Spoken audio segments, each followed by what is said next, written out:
Iwori Meyi performed divination for lead. In heaven, 2 awoses who were working for Iwori Meyi performed divination for lead, Oje in Yoruba and Ose in Bini, when it was being classified as useless in heaven. The awoses were Kaun Gere, Awo Ile Aran, and Afosile Awo Ode Kanran Musi. Adifa fun Oje mini mini, when all of heaven looked down on Oje with pity. Since he had a malleable physique, he was told not to live long after he arrived on earth. He was considered as a union that would die as soon as it reached the earth.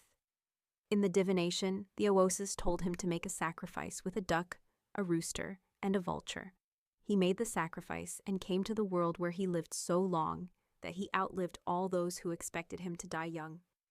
For this reason, a poem was composed in praise of his longevity, sung by the awoses to this day. Ngunungun ki iku lewe kange, madagba madarigbo kange, which means, the vulture does not die young.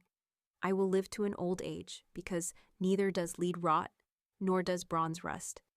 When Iwori Meyi appears in divination or in Ugbodu for a sick person, this special sacrifice, ono Ifa, should be prepared so that they may live a long time. It is said that this work was the last done by Ejikoko Iwori before he came into the world. He composed the following poem before finally arriving at this place. Ejikoko Iwori, alade teyehu momiko, vomi ire bo omode ba teyu, momari ovo bo omode ba teyu, amofa ejikoko Iwori. Alade teyehu momikovo omi ire, ejikoko Iwori jengen jengen jengen awade olode ogbodo.